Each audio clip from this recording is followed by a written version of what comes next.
Merci, c'est bien.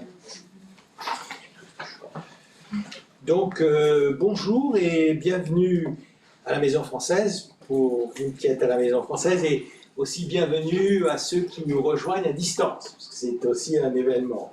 Bon, je m'appelle Gilles Bousquet, je suis professeur au département de français et d'italien, et j'ai l'honneur de présider le conseil d'administration de la Maison Française. Et aujourd'hui, c'est un double plaisir de vous accueillir.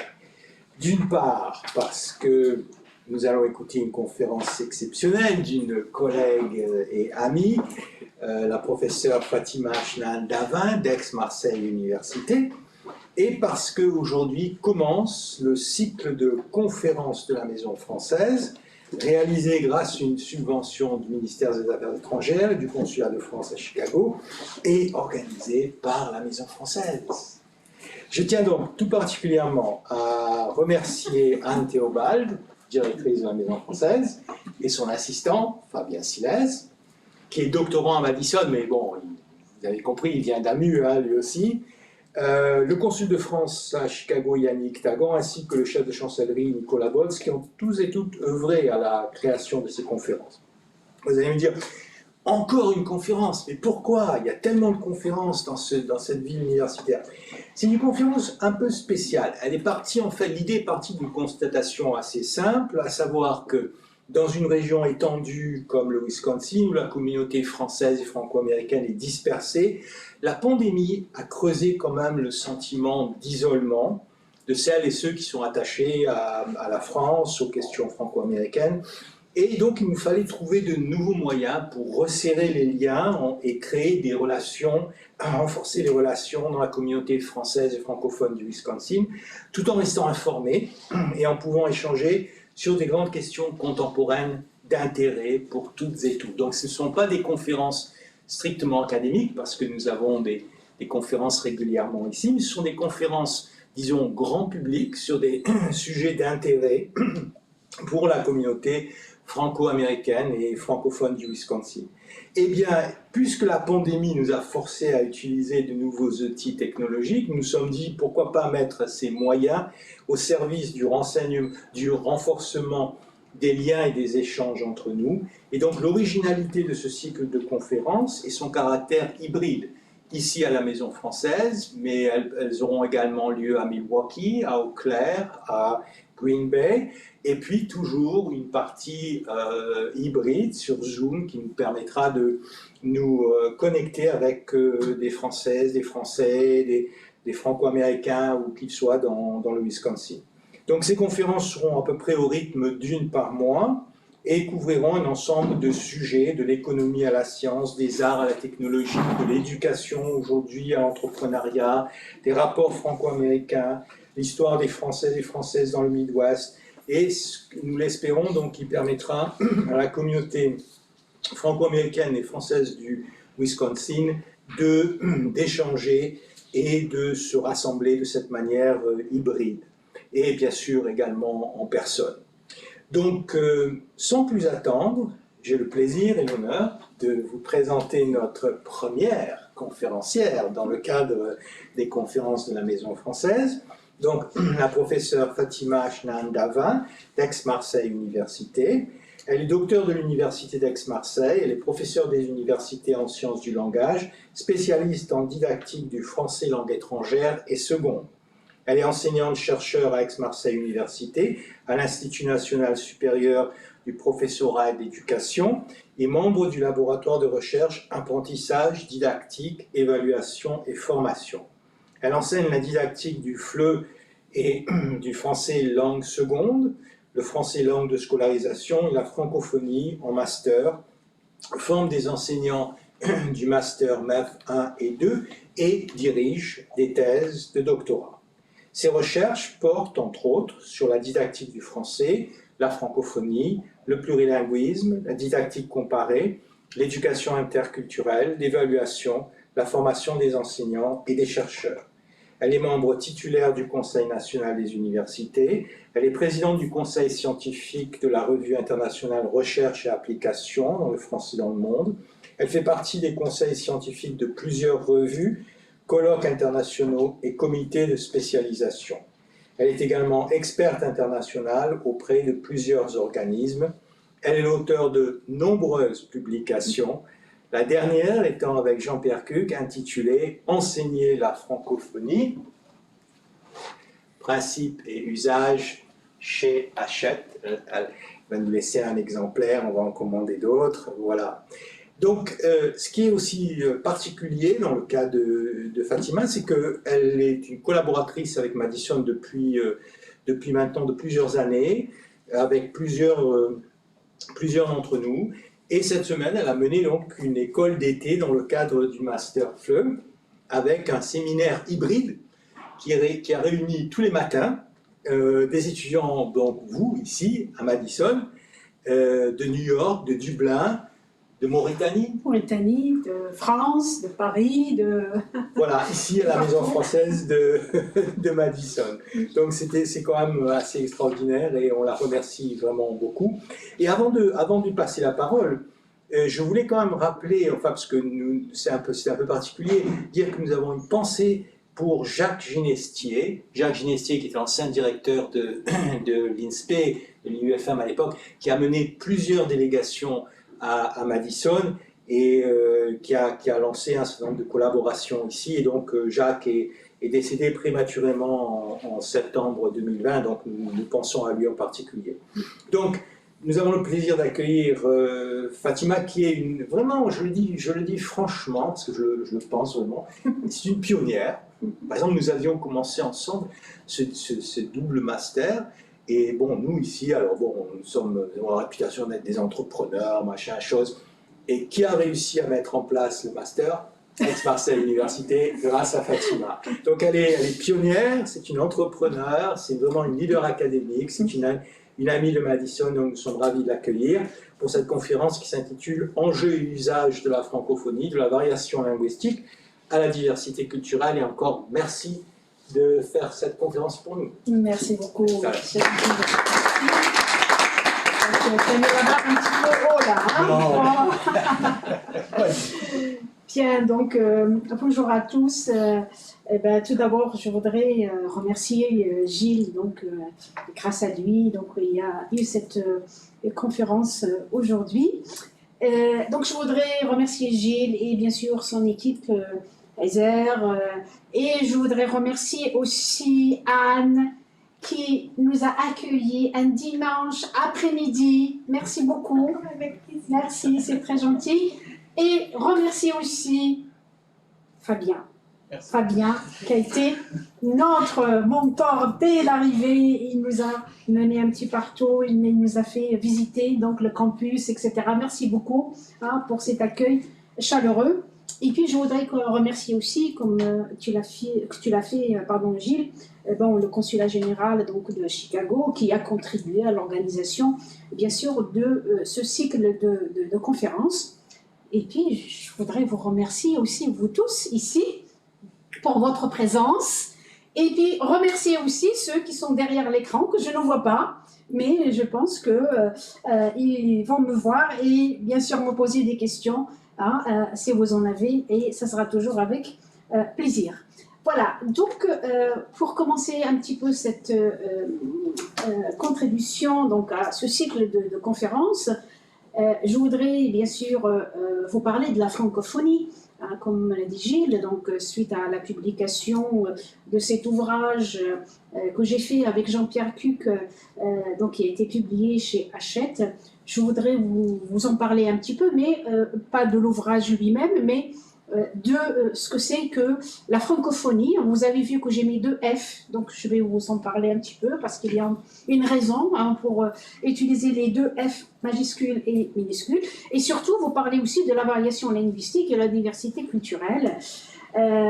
Et puis, donc, ça va me réconcilier avec le Wisconsin et Madison, parce que l'année dernière, le mois d'avril, j'ai fait une tournée aux États-Unis qui a duré à peu près 3 semaines, où je suis allée dans 9 États. de la Californie jusqu'à évidemment New York, en passant par le Texas, l'Ohio, l'Alabama, etc. Et donc ça m'a permis de parler de la francophonie, mais il n'y avait pas le Wisconsin dans le programme. C'est pas de notre faute. Hein. Voilà, donc ce qui fait que là, je vais avoir cette occasion de le faire. Voilà, donc je vais vous parler un petit peu en plusieurs parties. Bon, l'école de Madison, donc voilà, Gilles Bousquet donc, a introduit déjà par rapport à la raison de ma présence ici, donc suite à l'organisation de cette école d'été et dans cette belle maison magnifique et qui est la French House, qui est donc la maison française, qui est magnifique au bord du lac. Merci encore une fois. Et puis rapidement, je vais quand même en une ou deux diapos vous présenter mon université pour vous donner un petit peu une idée d'où je viens et de l'ISPE, hein, donc rapidement, pour vous expliquer un petit peu qu'est-ce qu'on fait, comment on fait, et puis qu'est-ce qu'on a comme formation. Et je vous donnerai aussi quelques références sur la conférence hein, sur lesquelles je vais m'appuyer pour vous parler de la francophonie. Donc, pour commencer, rapidement, pour vous présenter un peu Aix-Marseille Université. Donc, vous voyez que le terme université, on le met à la fin et pas au début, mais on l'écrit à la française. Et c'est juste pour une question de logo, hein, parce que ça donne AMU. Et donc, on est toujours positionné au début des listes et des universités. Si on met UMA, ben, on va être un petit peu vers la fin. Donc, vous voyez, il y a toute une réflexion autour de la désignation de l'université suite à la fusion, parce qu'avant, donc, il y avait Aix-Marseille 1, Aix-Marseille 2, Aix-Marseille 3, et depuis la fusion, donc en 2012, on est devenu une seule université, hein, et c'est la plus grande université francophone pluridisciplinaire, paraît-il, dans le monde, ce qui nous fait quand même plaisir. Donc, vous voyez, c'est par le nombre des étudiants, etc.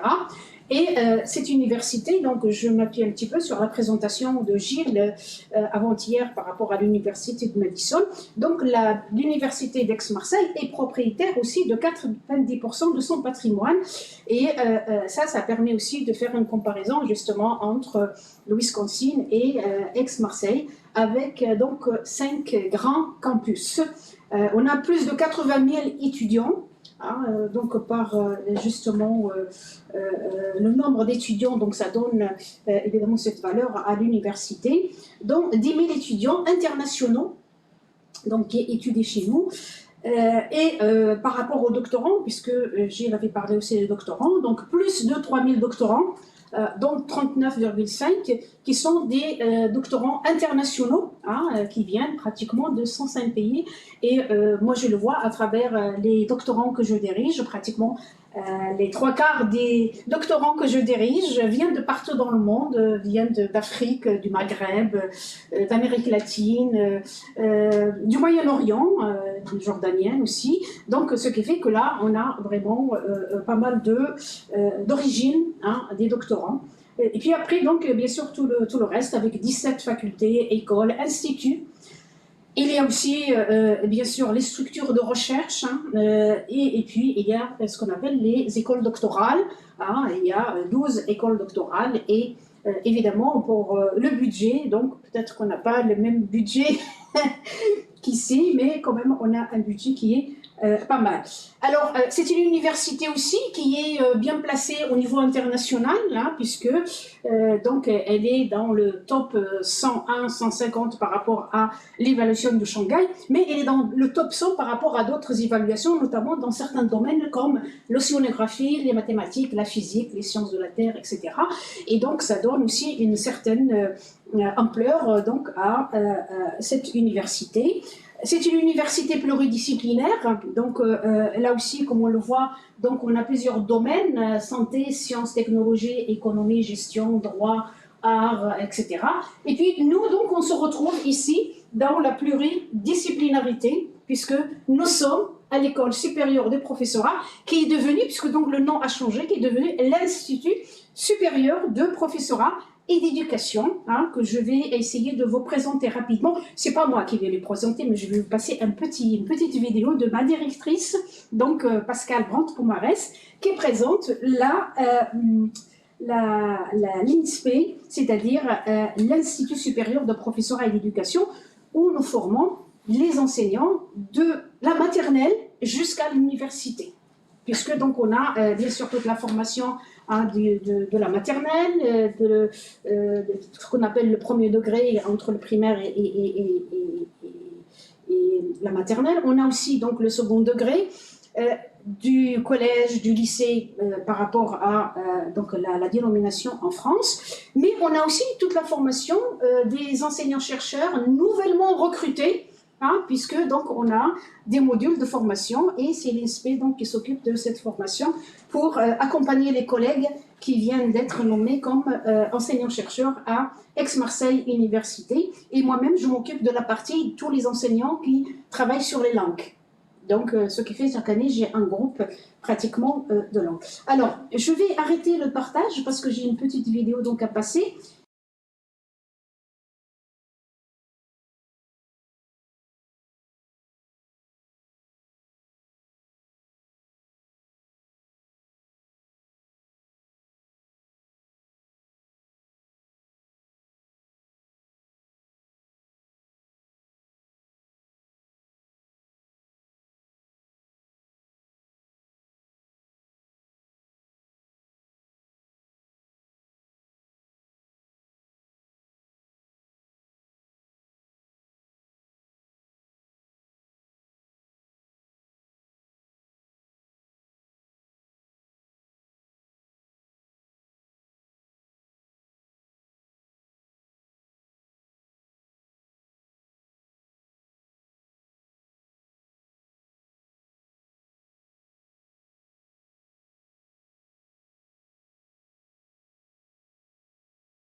Voilà, merci beaucoup.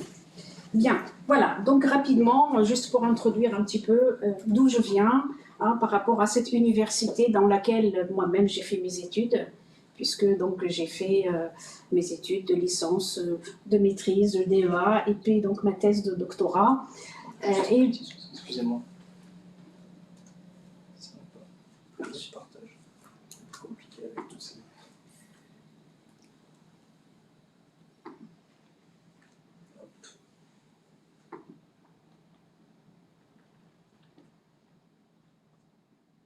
Peut-être si on peut laisser comme ça à l'avenir, sinon.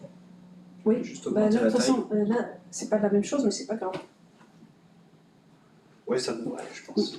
Voilà, et donc cette université, comme je le disais, dans laquelle moi-même j'ai fait mes études et où j'ai été aussi donc nommée maître de conférence à l'époque. Et après, bon, j'ai un peu triché et je suis allée faire mon HDR à la Sorbonne à Paris et je suis revenue comme professeur dans cette université. Voilà.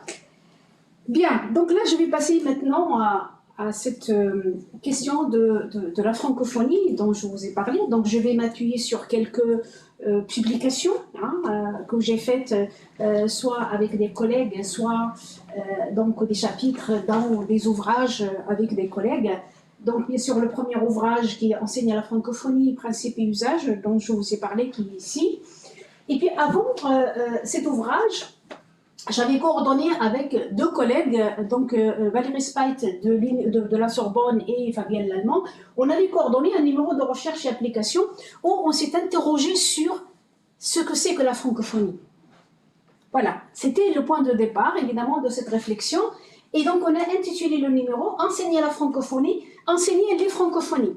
Parce que la réflexion donc, a évolué et on s'est rendu compte qu'il n'y a pas une francophonie, mais plusieurs francophonies. Et donc, on a intitulé ce numéro donc, Enseigner la francophonie, enseigner les francophonies. Ensuite, donc, il y a un ouvrage qu'on a publié avec Jean-Louis Schiss, qui est professeur donc, à la Sorbonne, le FLE, c'est-à-dire le français langue étrangère, et la francophonie dans le monde, où moi-même donc j'ai fait un chapitre sur les littératures francophones.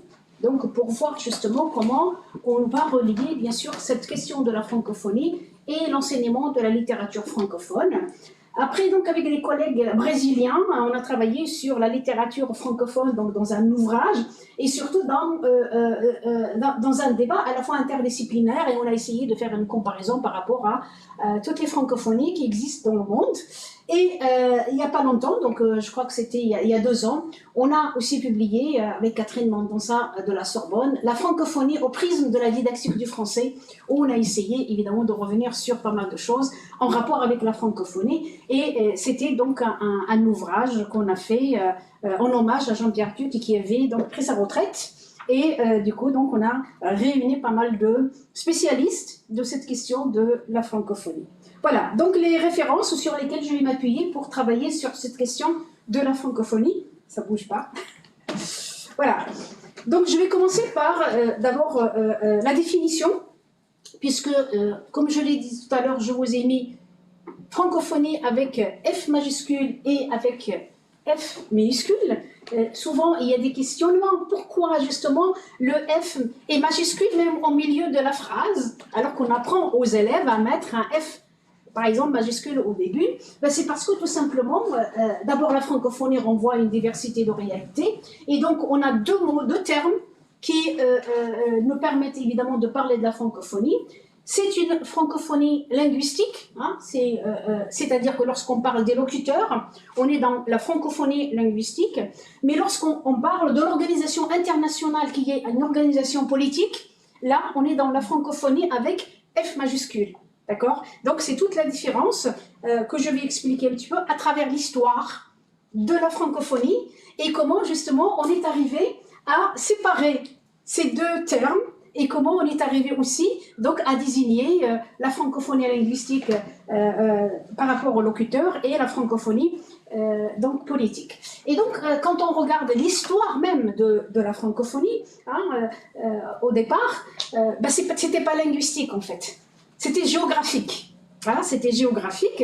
C'est onésime reclus, donc on était à une période où il y avait donc évidemment pas mal de territoires qui étaient qui commençaient ou qui étaient déjà des territoires français, et donc Onésime Reclus qui était bien sûr contre l'indépendance de ces territoires, parce qu'il disait que tous les gens donc, qui étaient sur ces territoires faisaient partie de la communauté francophone, et donc il fallait absolument les garder. Et donc c'est pour ça qu'il y a tout un débat autour de cette question justement de la position de Onésime Reclus.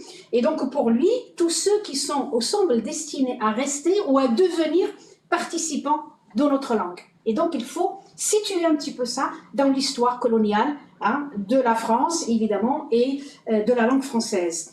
Et l'objectif, évidemment, à l'époque, c'était de donner un rôle unificateur à tous les francophones du monde qui étaient, évidemment, à l'époque, donc, sous la colonisation française. Et donc, le premier sens de la francophonie, c'est beaucoup plus un sens géographique, donc les territoires, d'accord? Et donc, ça a donné un sens linguistique, la population qui parle le français, et puis après, c'est devenu un sens culturel et sociologique. Et donc là, c'est vraiment très, très important de comprendre que finalement, on va arriver à lier la langue à la culture à un moment donné. Et puis après, on va passer donc à une francophonie politique, puisque donc on va passer à l'organisation au niveau international des francophones.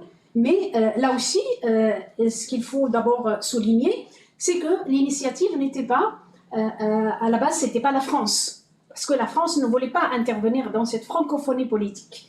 Ce sont des chefs d'État d'anciennes colonies, notamment Habib Bourguiba de la Tunisie, Amani Diori du Niger, Senghor du Sénégal et un asiatique, donc Norodom Sihanouk. Et c'est eux qui ont dit, cette langue maintenant, nous l'avons, ben on va la garder. Et on va constituer une organisation qui va nous unir et qui va nous permettre évidemment d'échanger entre nous dans cette langue, puisque il ne faut pas oublier que dans toutes les colonies, le français était évidemment la langue officielle et le français était aussi la langue de scolarisation.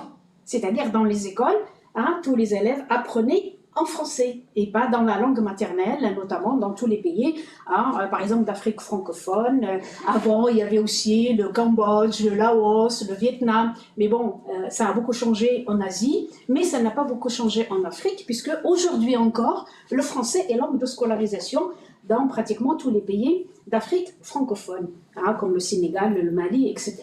Et donc, la première organisation, ça va être l'Agence de coopération culturelle et technique, la CCT, et c'est un Canadien qui va diriger ça, et rapidement, ça va devenir ce qu'on connaît aujourd'hui, ce qu'on appelle aujourd'hui l'Organisation internationale de la francophonie, l'OIF, où sont regroupés donc tous les pays, bien sûr francophones, mais bon, c'est sur demande. Par exemple, un pays comme l'Algérie, qui est l'un des grands pays de la francophonie, il ne fait pas partie de l'Organisation internationale de la francophonie. Mais un pays comme le Qatar, qui ne fait pas du tout partie donc, des pays francophones, il fait partie en tant qu'observateur de la francophonie. Et c'est ça aussi qui est devenu politique, c'est-à-dire que finalement, tout ce qu'on a bâti à partir de la langue, ça a dépassé la langue et c'est devenu vraiment une affaire politique où on a regroupé tous ceux qui voudraient évidemment faire partie de l'Organisation internationale de la francophonie.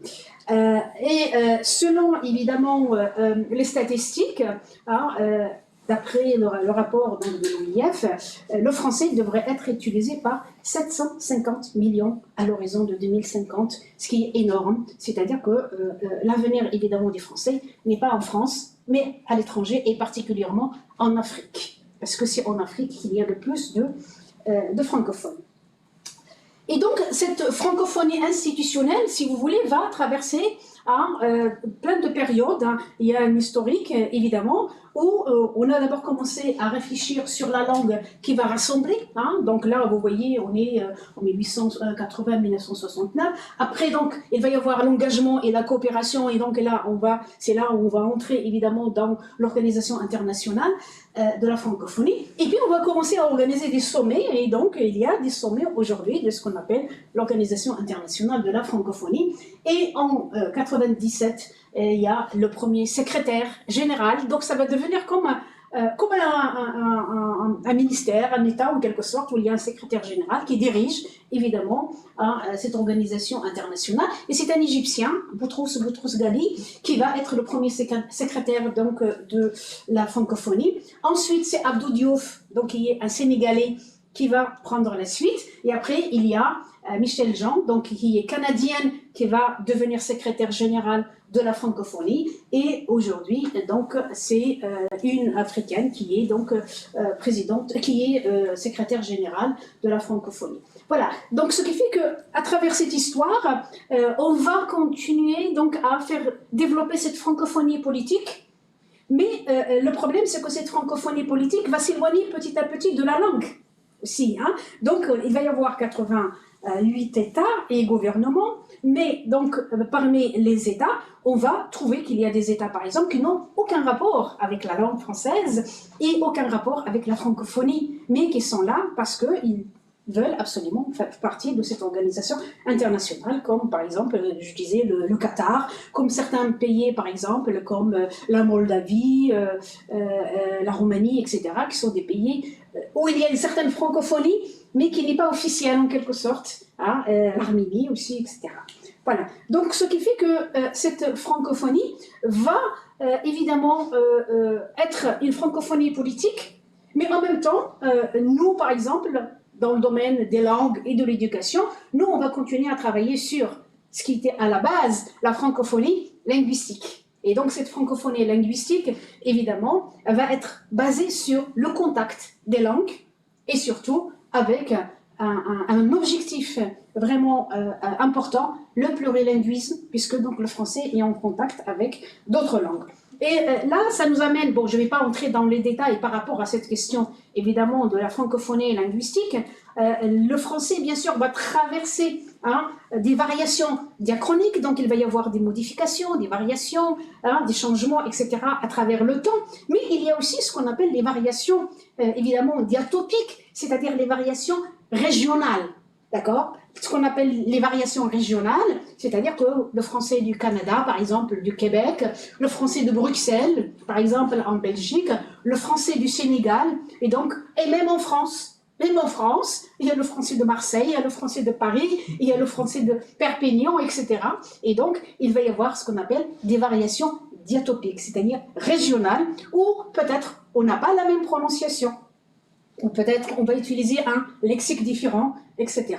Et donc, on va se retrouver avec le français dans le monde, puisque donc, nous, c'est sur ça qu'on travaille particulièrement, sur le français dans le monde, et on va se retrouver avec une francophonie en Europe, mais qui va toucher soit la francophonie de langue maternelle, comme c'est le cas en France ou en Belgique, etc., ou une francophonie, par exemple, de langue étrangère, ce qui est le cas, par exemple, dans le reste du pays. Par exemple, si on va en Allemagne, si on va, par exemple, en Pologne, etc., le français est enseigné, mais c'est une langue étrangère. On va trouver aussi une variation aussi au niveau des départements et régions, par exemple, en Guadeloupe, en Guyane, en Martinique, Mayotte, etc., où il y a quand même un français qui est marqué par le territoire, c'est-à-dire qui est influencé par les langues maternelles d'origine. Et là aussi, c'est très intéressant de voir que c'est la France, mais le français peut être complètement différent. Après, donc, on a la francophonie d'Afrique, et là aussi, on a ce qu'on appelle la francophonie qui relève du français comme langue seconde. C'est tous les pays où le français est langue de scolarisation, langue de l'administration, comme c'est le cas par exemple au Sénégal, et des pays par exemple où le français est langue étrangère. Et là aussi, donc c'est les pays beaucoup plus qui sont lusophones, anglophones, hispanophones, et donc là aussi, c'est quelque chose qui va changer pas mal de choses. Dernièrement, j'ai fait une publication avec d'anciens doctorants à moi en Afrique, et on a travaillé sur les politiques linguistiques et l'enseignement du français dans les pays lusophones, anglophones, francophones, arabophones. Et ça nous a permis de faire une comparaison justement comment vit le français dans ces pays-là, et bien sûr francophone, puisqu'il y avait le Sénégal, et on a essayé de voir, justement, c'est un ouvrage qui a été publié dans le cadre de l'Observatoire du plurilinguisme, publié par le Conseil de l'Europe, et c'est un ouvrage qui a réuni pas mal de pays justement d'Afrique. Ensuite, il y a la francophonie d'Amérique, et donc là aussi, on a le français langue maternelle qu'on va trouver par exemple au Québec, et puis on a le français langue étrangère qu'on peut le trouver ici par exemple aux États-Unis, ou qu'on va trouver aussi dans le anglophone, d'accord, et où le français donc va être langue étrangère, même si les Canadiens évidemment refusent l'appellation langue étrangère, puisque les Canadiens appellent ça le français langue seconde. Hein, et du coup, donc, il y a un grand débat entre les Canadiens et nous. Hein, j'ai eu un grand débat une fois à Ottawa, à l'Institut des langues secondes, sur la définition du français langue seconde.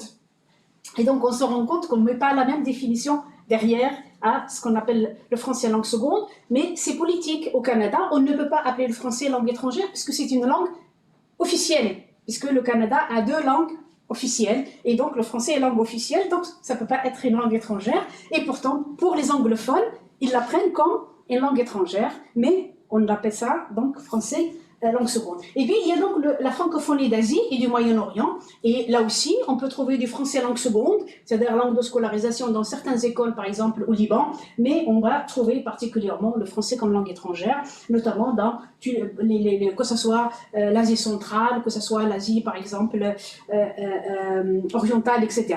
On va trouver que c'est le français langue étrangère, et c'est le cas dans pas mal de pays avec lesquels je travaille, notamment le Vietnam, la Thaïlande, le Kazakhstan, etc., le Kyrgyzstan, qui ont le français comme langue étrangère. Voilà. Et du coup, donc, ça nous donne des groupes, si vous voulez, hein, des groupes qui n'ont pas les mêmes besoins d'apprentissage et pour lesquels on ne peut pas utiliser les mêmes moyens, parce que ce n'est pas les mêmes conditions, évidemment, d'apprentissage. On va avoir le groupe de ce qu'on appelle les francophones natifs. Hein, et donc là, les francophones natifs, ils ont ce sentiment de légitimité. C'est-à-dire, nous sommes les propriétaires de la langue. Donc là, on a le droit de dire de telle ou telle manière le français, de faire ce qu'on veut avec le français, on est propriétaire. D'accord? Et il y a aussi le sentiment de commettre des fautes. Bon, c'est pas grave, si on est... Voilà, il y a une légitimité qui fait que même si on parle un mot, on le prononce pas bien, etc., ben c'est pas grave. Alors que ceux qui sont les francophones de langue étrangère, c'est une logique complètement différente. C'est ceux qui vont avoir peur de faire des fautes. Voilà, parce qu'ils veulent absolument être dans les standards. Et donc là, ils vont évidemment avoir un sentiment de dire il faut absolument être dans la norme. Et donc c'est ça hein, ce qui se passe dans l'enseignement du français comme langue étrangère. Et là, donc évidemment, la norme c'est quoi? C'est la norme du locuteur français et si c'est possible, le locuteur parisien. Voilà, c'est comme ça se passe comme ça, c'est-à-dire que les variations évidemment régionales, ça ne les intéresse pas. Ils veulent absolument avoir le français du locuteur hein, parisien. Et c'est pour ça quand vous regardez par exemple les méthodes, qu'est-ce qu'on trouve? Ben, on voit la Tour Eiffel, on voit par exemple l'Arc de Triomphe, on va voir Chanel, on va voir la mode, etc. Et donc on a toujours dans les méthodes une France qui est vraiment caractérisée par tout ce qui se passe à Paris. Et là aussi, donc, on cherche un petit peu le reste, et c'est pour ça que parfois, les étudiants, quand ils arrivent, par exemple à Aix-Marseille ou à l'université de Perpignan ou à Montpellier, et ils vont se dire, mais c'est bizarre, les gens ne parlent pas le français comme les autres, ils ont un accent, etc. Et du coup, donc, ils se posent quand même des questions. Et puis, donc, c'est là où on a l'insécurité linguistique, parce qu'il y a justement ce manque de confiance. Hein, donc je ne suis pas vraiment propriétaire de la langue et du coup je vais évidemment si jamais je commets des fautes c'est pas bien et donc là évidemment on a besoin de les rassurer. Pourquoi? Parce que donc tous ces apprenants ont besoin d'être rassurés parce que l'apprentissage de langue étrangère est influencé par l'environnement. Un Américain ici, par exemple, qui apprend le français, il va être influencé par son accent, par sa langue maternelle. Et ça, c'est normal. Donc, on ne va pas transformer le locuteur vraiment en un locuteur natif. Et ça, c'est bien de l'expliquer à chaque fois aux étudiants, aux élèves, etc., dès le départ, parce que, tout simplement, ça peut être influencé par la langue maternelle et ça peut créer, évidemment, ce qu'on appelle des interférences au niveau phonétique. Parce qu'on est tous, regardez, même nous, quand on prononce un peu l'anglais, parfois, il y a des gens qui nous demandent de le répéter parce qu'on prononce l'anglais avec l'accent, évidemment, français. Mais la même chose, un Américain peut prononcer le français avec un accent américain. Hein. Donc ça aussi, c'est quelque chose qui va évidemment influencer l'apprenant. Il y a aussi des interférences lexicales. Parfois, il utilise un mot qui est issu de sa langue maternelle, ou il va l'écrire, par exemple, regardez un anglophone, il va écrire le mot texte sans E à la fin. Ben, c'est pas grave, mais il y a quand même le mot texte. Donc, ils ont besoin d'être rassurés, puisque en français, on va écrire le mot texte avec E à la fin. Et puis, il y a bien sûr toutes les interférences au niveau syntaxique, c'est-à-dire la construction de la phrase. Et ça existe dans toutes les langues. Il y a ce qu'on appelle une formation canonique de la phrase. Et parfois, quand on apprend une langue étrangère, ben on est influencé par cette forme justement de la langue maternelle. Et on le voit, par exemple, nous-mêmes, quand on fait par exemple des phrases en anglais, parfois quand on ne maîtrise pas suffisamment l'anglais, ben on fait une phrase à la française et on la traduit. Et lorsque, par exemple, on s'adresse à quelqu'un, il nous demande alors, mais répétez, etc. Et ça, c'est très important aussi de le souligner avec les apprenants et de les rassurer par rapport à toutes ces questions-là. Et puis, troisième groupe, donc, c'est le groupe des francophones de langue seconde. Et là, c'est une francophonie qui est imposée. C'est-à-dire que là, c'est bien sûr la francophonie qu'on va trouver dans les anciennes colonies, particulièrement. Et donc là aussi, la question qui se pose, c'est ils sont les plus nombreux, mais c'est eux, évidemment, qui vont essayer de faire vivre le français. Et c'est ça qui est extraordinaire, c'est-à-dire qu'ils vont faire vivre le français et ils vont aussi donc nourrir le français. Parce que quand vous regardez, par exemple, je donne un exemple, vous êtes au Sénégal, vous allez entendre des mots qu'on n'entend pas en France. Au lieu de dire, par exemple, une station-service pour mettre de l'essence, ils vont dire une essencerie, ce qui est logique. Voilà. Je vais mettre de l'essence à l'essencerie. Et plein de mots comme ça qu'on a discuté justement parce que j'avais 2 doctorants sénégalais et on a discuté plusieurs fois justement à propos de toutes ces questions-là. Et c'est eux qui produisent le plus de variations. Et donc, c'est là où on a des variations plus qu'en France et plus que dans les pays, par exemple, de langue maternelle. C'est une francophonie, bien sûr, imposée et c'est une francophonie qui est souvent en débat. Finalement, cette langue qui est la langue du colonisateur, est-ce qu'on la garde, est-ce qu'on ne la garde pas? Quand vous regardez aujourd'hui ce qui se passe dans les pays du Maghreb, c'est quelque chose qui est en train de susciter pas mal justement de réactions. C'est-à-dire finalement, le français, c'est la langue de la colonisation, donc on a besoin évidemment d'enseigner dans une autre langue, d'où, dans les 3 pays du Maghreb, la question de l'arabisation de l'enseignement. Et maintenant, ils sont en train de revenir au français parce que, évidemment, tout ce qui est scientifique a besoin d'une langue comme le français. Donc, ça va évidemment susciter des sentiments. Je l'aime, je l'aime pas.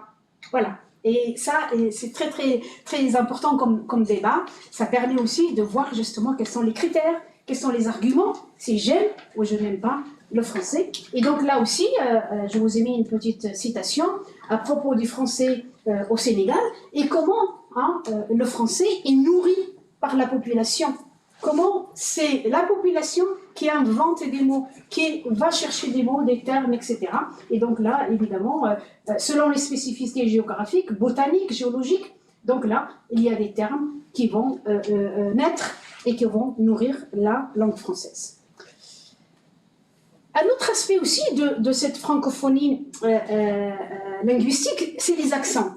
Les accents, évidemment, parfois quand on entend, la dernière fois on était au Sénégal, et je ne sais pas pourquoi on parlait des Québécois, et nos amis sénégalais ont dit « oui, mais les Québécois ne parlent pas bien le français ».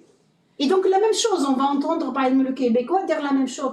Or, c'est pas ça, c'est que chacun parle le français comme c'est un territoire à part, et donc le français est contextualisé. Le français est contextualisé, et donc il va y avoir des accents. Mais ce qu'on oublie, c'est qu'il faut rappeler à tout le monde, c'est que nous avons tous des accents. Quand vous êtes en France, vous avez des accents selon qu'on est dans le nord, dans le sud, dans l'est, l'ouest, etc. Donc il y a des accents. Mais le problème, c'est que parfois, l'accent peut être l'accent qui va valoriser la personne. Quand vous entendez Jane Birkin, qui est par exemple actrice, chanteuse, etc., parler français et garder son accent, ça nous plaît, c'est valorisant, etc. Mais vous avez d'autres personnes qui vont parler et on va se moquer d'eux, parce que tout simplement, c'est pas la même chose. Et donc, l'accent peut être aussi donc, à l'origine de moquerie, de stigmatisation. C'est Philippe Blanchet qui a beaucoup parlé de cette question, justement, de stigmatisation par l'accent et par rapport donc à la langue française. Et donc, les accents, on a les accents français, là, j'ai donné quelques exemples, les accents africains, belges, suisses, et même au niveau des accents africains, c'est pas les mêmes accents selon qu'on est à Dakar, selon qu'on est, par exemple, à Tunis, ou selon... Ça dépend à chaque fois de la région.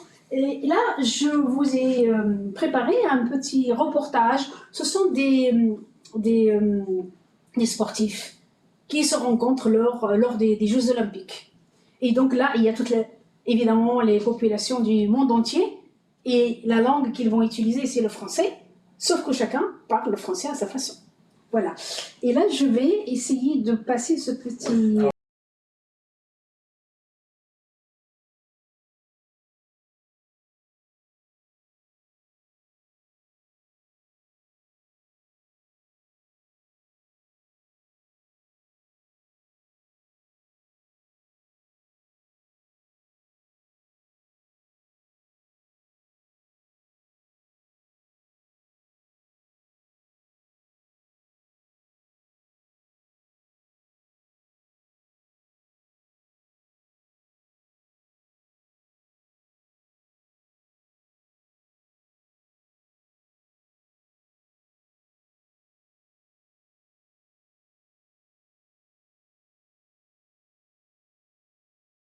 C'est une langue de communication. C'est celle qui nous permet ici, à ces Jeux, de pouvoir communiquer.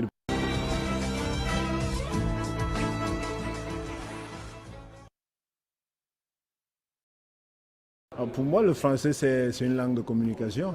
C'est celle qui nous permet ici, à ces Jeux, de pouvoir communiquer, de pouvoir dialoguer. Les Québécois, on est plus introvertis, on est plus fermés. Check-moi ça, ce qui micro-là! Hey, il est donc bien long! Restez dans votre closet!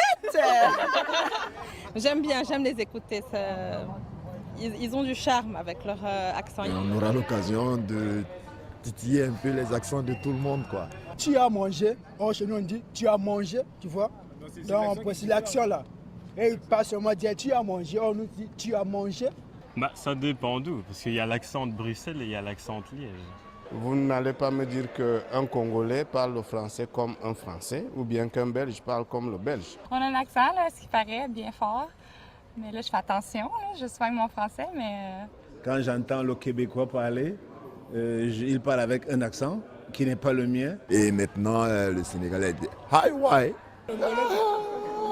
T'as compris, t'as compris, ma copine? Ça, ce sont les Ivoiriens qui parlent comme ça, ils aiment mettre le dé. C'est par exemple, si va te parler quoi. C'est ça, les Burkinabés là, c'est comme cela qu'il va parler. Parce que les Burkinabés sont en français là, c'est pas comme cela quoi, c'est ça. Je mange de la banane, ça c'est typiquement camerounais. Il y a un petit accent juste derrière. C'est ça quoi. On ne se voit pas. Je ne peux pas être assis à un niveau de l'étage et me voir en train de passer dans la rue. C'est d'autres qui apprécient, qui disent voici comment il parle, c'est avec tel accent qu'il parle, c'est d'autres qui le disent. Moi-même, je ne peux pas dire comment est-ce que je parle. C'est vrai qu'ils ont un accent particulier. Pire que les Belges encore, parce que les Belges savent encore, mais les Canadiens, on a du mal à comprendre. Ils ont surtout des expressions un peu bizarres, que nous on trouve bizarres. Ah, c'est un nom de Dieu, il y en a plein. Les nerfs pompons, ça c'est français. On va te lâcher un whack. Un whack. Ça veut dire? C'est on va t'appeler. Ouais. On se met un bitch. C'est allons boire un coup. Ils ont un accent un peu spécial, ils parlent un peu différemment, quoi. Ouais, c'est marrant. Ça dépend de quel coin vous venez du Québec. Il y a des endroits où vraiment, là, comme au Saguenay, ils prononcent vraiment tout ce qui est A et des O, comme pas des patates, des potates. Ah oui, patate, la patate. Ah, vous dites pas les potates? Une patate, une patate, une patate. Je sais pas. J'ai le temps de prononcer le mot correctement, c'est comme rrr, mais sinon, comme je peux pas dire rire. À Bruxelles, ils font. Attends. Je te l'avais déjà dit une fois, hein. Des trucs comme ça, quoi. Ils aiment bien rajouter une fois à la fin. Ben oui, les petits Belges là, vous êtes en forme ou pas? Non, on rit pas des accents des autres. On peut pas se le permettre vraiment, là. On peut pas vraiment se le permettre de rire des accents des autres. Mais non. Ça fait combien de dollars? Non, ça, il y en a ça chez nous aussi. Toi, tu es un Africain. Non, tu es un Nigérien. Ça se voit, hein? Ah, si, tu es un Nigérien. C'est parce qu'on n'a pas d'accent en fait, c'est pour ça. Donc tout est droit. On parle bien. On parle trop bien, c'est pour ça.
Voilà. Et puis, donc, pour finir avec cette question linguistique, il y a bien sûr un dictionnaire, je ne sais pas si vous êtes au courant, ça s'appelle le dictionnaire des francophones.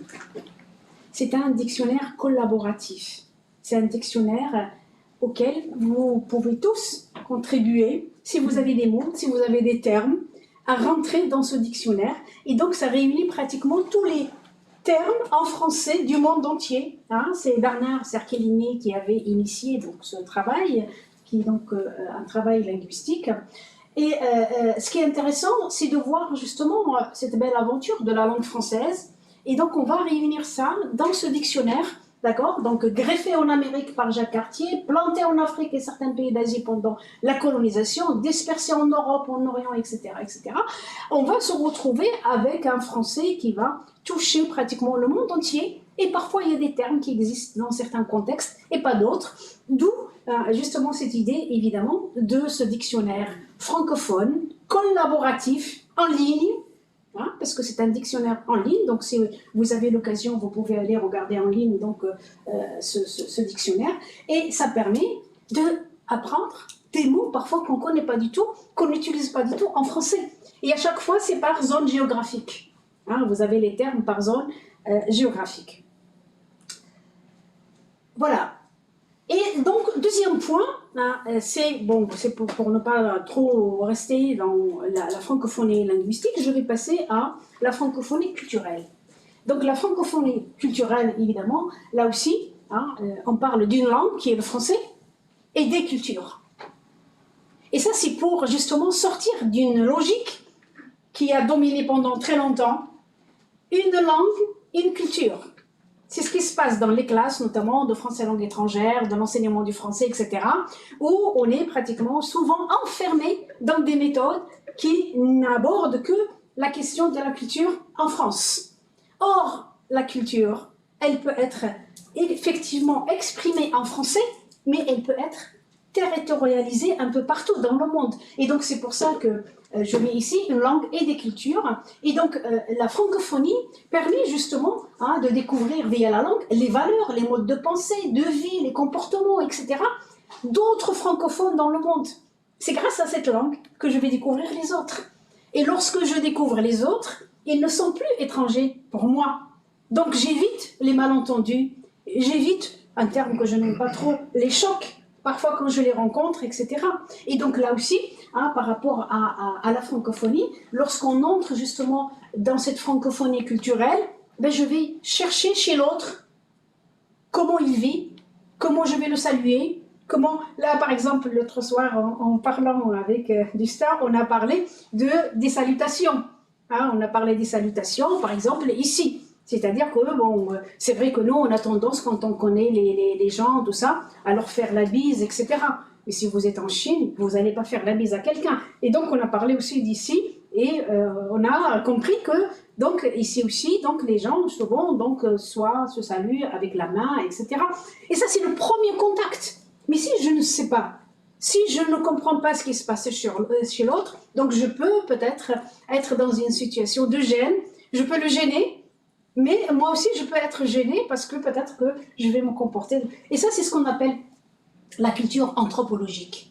Qu'est-ce que c'est que la culture anthropologique? C'est la culture quotidienne, c'est la culture de tous les jours. C'est la culture qui me permet de venir ici à Madison et de rencontrer des gens que je ne connais pas, mais avec lesquels je vais lier justement à des relations avec lesquelles je vais sympathiser, etc.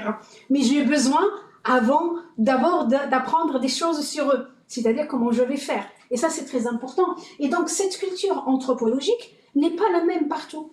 Elle est différente dans la francophonie, dans cet océan de la francophonie. C'est jamais la même chose. Si vous arrivez au Sénégal, on va peut-être vous saluer d'une façon. Si vous êtes, par exemple, au Brésil, on va tout de suite vous serrer dans les bras, etc.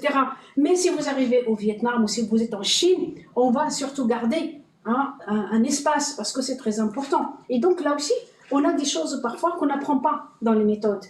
Parce qu'on n'apprend qu'une culture, c'est le français et la culture française. Et donc on dit, voilà comment vivent les Français, comment se comportent. Mais les autres francophones, qu'est-ce qu'on en fait? Et c'est pour ça qu'on a besoin évidemment de la francophonie, pour un bon déroulement évidemment d'un échange culturel. Et on sait très bien qu'on a besoin de repères pour les échanges culturels.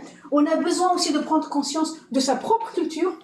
Parfois, quand on se comporte avec les autres, on réfléchit aussi sur sa propre culture.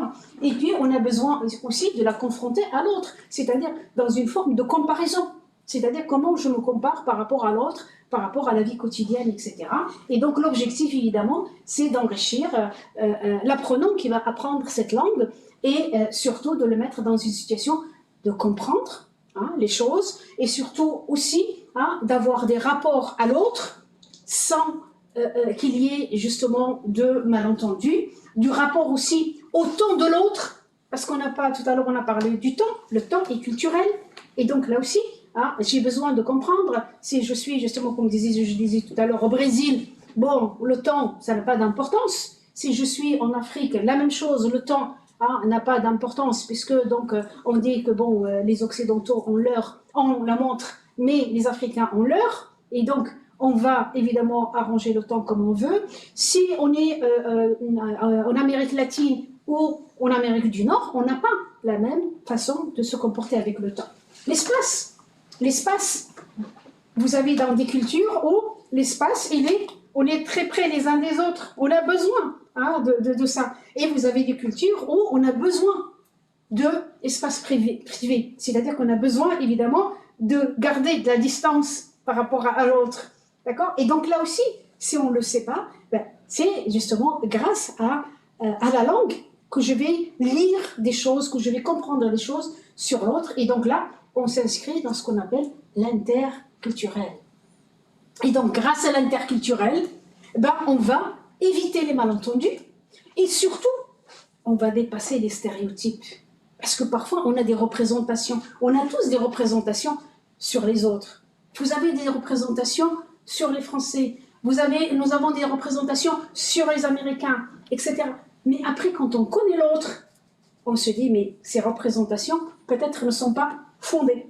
Et donc là, on va dépasser les stéréotypes et on va dépasser aussi le folklorisme. C'est-à-dire que parfois, on pense que, voilà, c'est Gad Elmaleh, vous connaissez l'humoriste, qui raconte dans un sketch que à chaque fois, donc lui il est d'origine marocaine, il dit mais à chaque fois que je suis quelque part, je dis je suis d'origine marocaine, tout le monde me dit ah j'adore le couscous.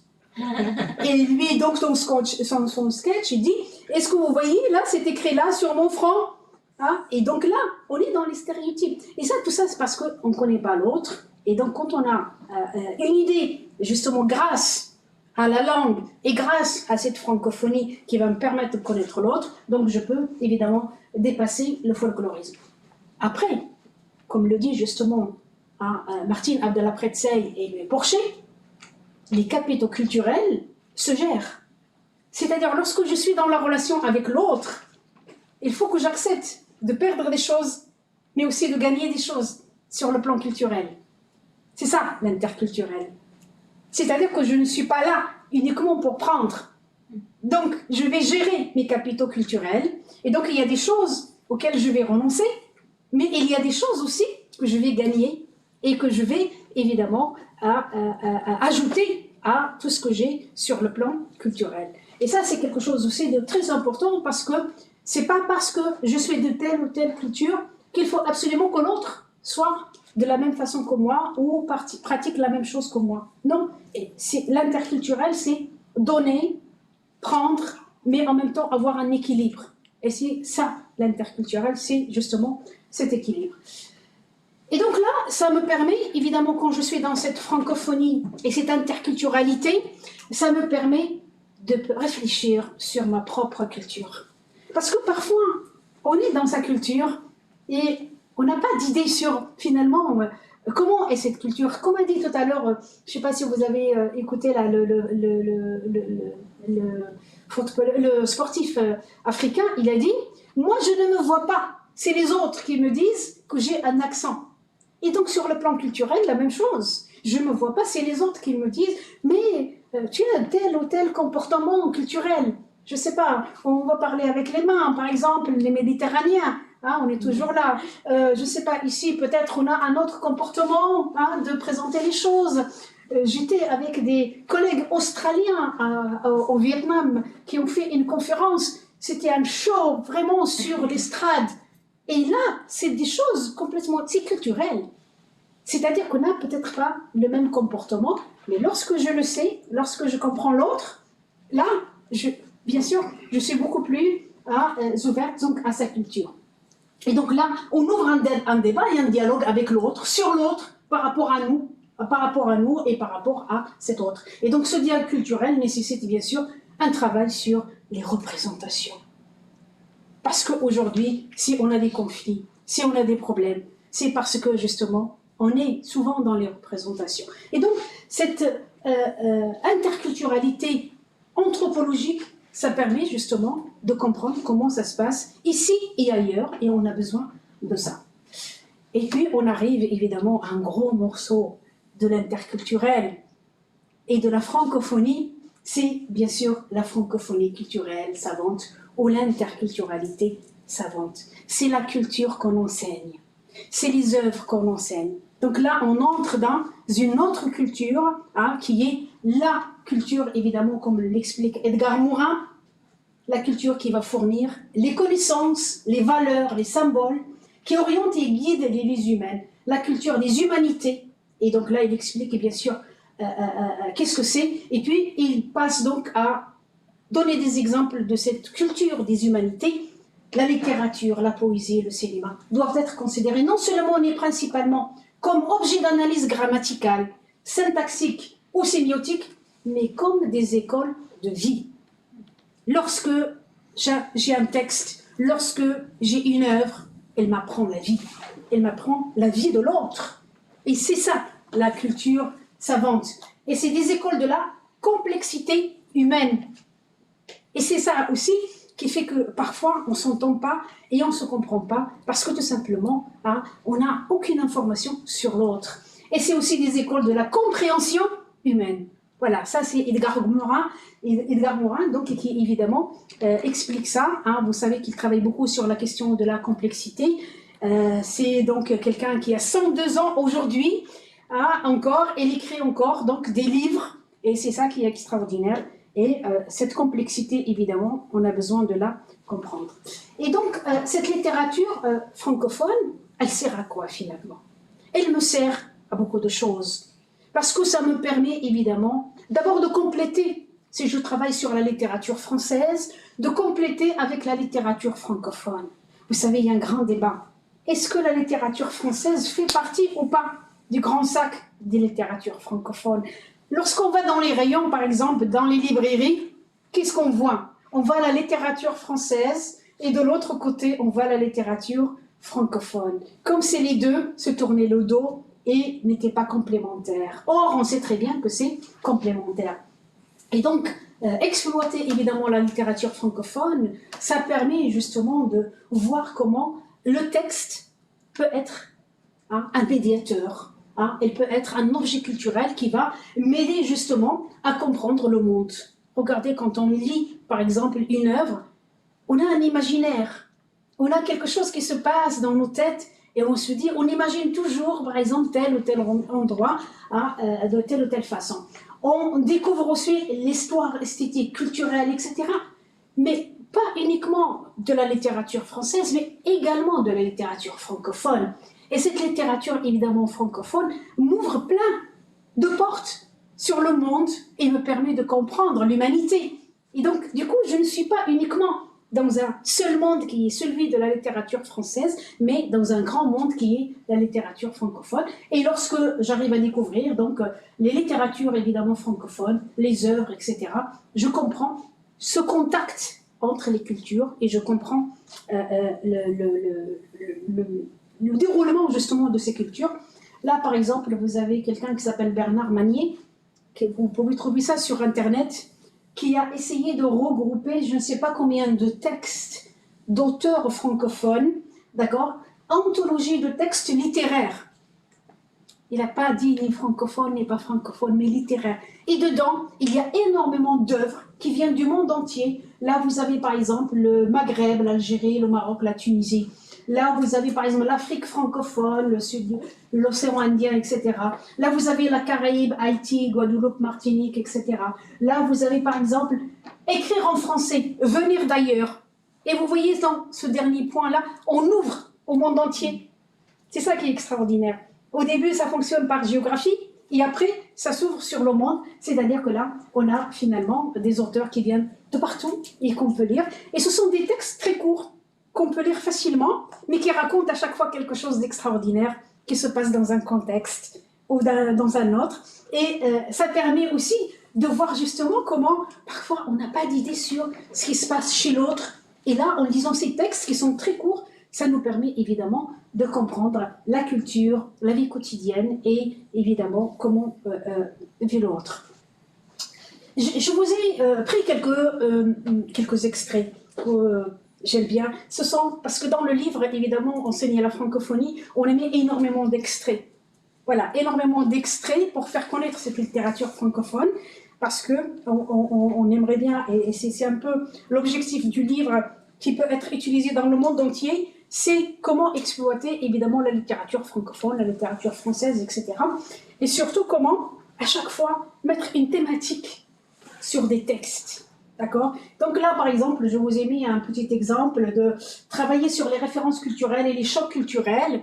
Donc, c'est quelqu'un qui vit en France, qui a évidemment changé d'attitude par rapport à sa culture d'origine, qui est donc une culture algérienne, et évidemment sa femme n'est pas à la maison, et c'est lui qui va étendre la machine à laver.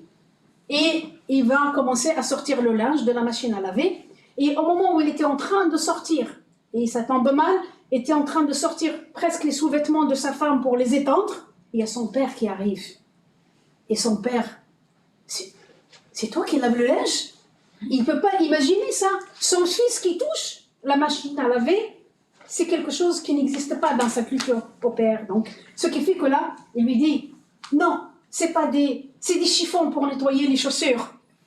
Parce qu'il n'a même pas osé, n'a même pas eu le courage de dire, oui, ben c'est moi qui fais la machine. Parce que par respect pour son père, il va s'inscrire dans la culture de son père, alors que lui, il est complètement dans une autre culture, et donc là, un silence de tribunal s'installe, j'ai honte, j'aurais dû faire attention, etc. Un autre extrait, et là c'est extraordinaire, c'est un petit livre, c'est pour les enfants en général, ça s'appelle Le voyage de Mémé, et donc c'est une famille, pieds noirs, qui vivait en Algérie, qui rentrent donc à Paris. Évidemment, ils sont dans un appartement, et puis la famille donc n'arrive pas vraiment à... Ils vont trouver une maison en dehors de Paris. Sauf que la grand-mère ne veut prendre ni la voiture, ni le métro, ni le bus. Elle veut aller à pied, parce que chez elle, elle a toujours été à pied ou sur un âne. Donc, il y a le petit, donc 2 générations. La génération de la grand-mère et la génération du petit. Le petit, évidemment, pour la modernité, etc. Et la grand-mère est dans un autre monde. Et donc, ils vont traverser Paris pour aller dans cette maison qui est dans la banlieue donc, de Paris. Et donc, évidemment, il va y avoir tout un dialogue entre le petit et sa grand-mère. Et là, par exemple, je vous ai mis un extrait sur le métro. Parce que le petit voulait absolument que sa grand-mère prenne le métro. Elle, pas du tout. Elle ne veut pas du tout prendre, parce qu'elle a peur du métro. Et donc là, elle explique justement, regardez avec l'accent, en plus de la grand-mère, à chaque fois, c'est rapide, c'est rapide. On n'avait pas besoin, mon père d'abord, avec un âne, il allait, et ça suffit. Un âne, c'est bien. Au moins, tu vois le paysage. Tu peux dire bonjour aux passants. Tu peux t'arrêter. Tandis qu'un métro, là où il veut aller, tu es obligé d'aller.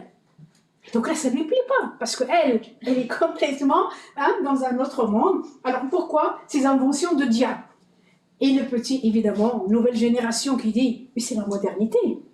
Et donc elle, quelle vie moderne, mon fils, c'est ça, moi la vie moderne, j'en veux pas. Tu as vu la tête des hommes et des femmes dans le métro? Ils sont tous de mauvaise humeur, et combien ils sont blancs, cachés d'aspirine. Donc ça lui a fait peur, évidemment, cette histoire de prendre le métro. Et puis, de cette thématique, on peut passer à la thématique, évidemment, des problèmes, notamment tout ce que vivent, par exemple, les populations en Afrique, notamment ce qu'on appelle les enfants soldats. Si nos élèves, partout dans le monde, n'apprennent pas comment, justement, ces enfants soldats deviennent des enfants soldats, grâce, justement, à un texte francophone, on peut leur faire comprendre les choses. Parce que là, c'est pas sa faute à cet enfant. Je ne sais pas si vous avez déjà lu Allah n'est pas obligé d'Amadou Kourouma, qui est un texte extraordinaire sur ces enfants soldats. Et donc là, évidemment, le petit qui dit avant de débarquer au Libéria, j'étais un enfant sans peur ni reproche, j'étais un enfant de la rue. Et quand on n'a plus personne sur terre, ni père, ni mère, ni frère, ni sœur, et qu'on est petit, un petit mignon dans un pays foutu et barbare, où tout le monde s'égorge, que fait-on? Et bien sûr, on devient un enfant soldat. C'est dur. Mais c'est un texte On a besoin de comprendre ces textes-là. On a besoin justement de faire connaître ce genre de textes. Parce que la littérature, c'est ça. C'est une école. Ça nous apprend beaucoup de choses. La même chose, un autre texte, mais là, je ne sais pas si vous connaissez à Gotha, Christophe, c'est un texte poignant, extraordinaire sur les langues. Sur les langues, et comment justement, dans un petit ouvrage qui se lit très vite, il est vraiment très très petit, ça s'appelle l'analphabète. Comment elle explique? Au début, il n'y avait qu'une seule langue. Les objets, les choses, les sentiments, les couleurs, les rêves, les lettres, les livres, les journaux étaient dans cette langue. Donc pour elle, il n'y avait qu'une langue. Je ne pouvais pas imaginer qu'une autre langue puisse exister, qu'un être humain puisse prononcer un mot que je ne comprends pas.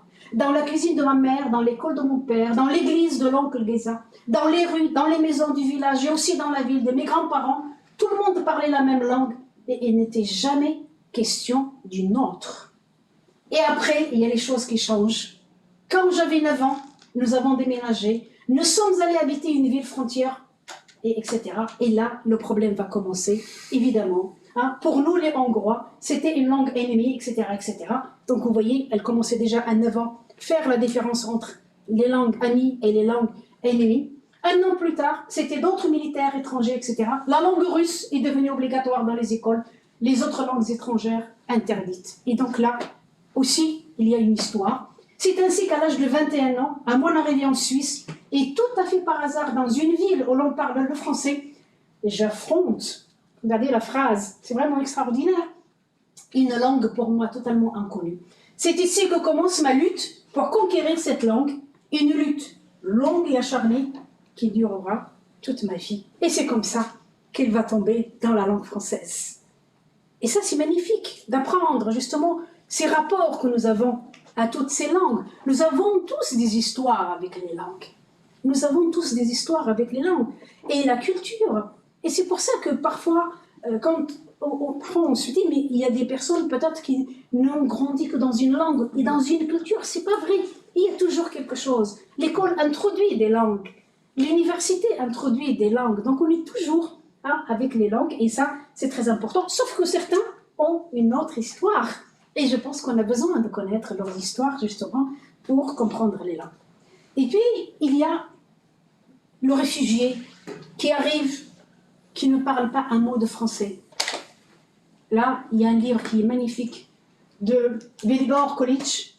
Moi, je l'avais rencontré parce qu'il était venu faire justement une conférence une fois à Liège lors d'un colloque. Comment réussir son exil en 35 leçons. Et donc là, il arrive en France. Il ne parle pas un mot de français, comme il l'explique justement. Non. Depuis mon arrivée en France, tout le monde, y compris les gens bien intentionnés, me parlent très fort et en phrases courtes, genre « toi, manger ». Oui, miam miam. Donc vous voyez, on infantilise en quelque sorte la personne. C'est bon, ou toi, attendre ici, etc. Je sais que je vais avoir une chambre simple pour célibataires, etc., etc., etc. Je suis un peu vexée, etc. Et puis, il n'ose pas dire que lui, il a quand même un bac. I have a bac, plus 5. I am a writer, novelliste. Auteur chez lui, il était auteur chez lui, il écrivait des livres.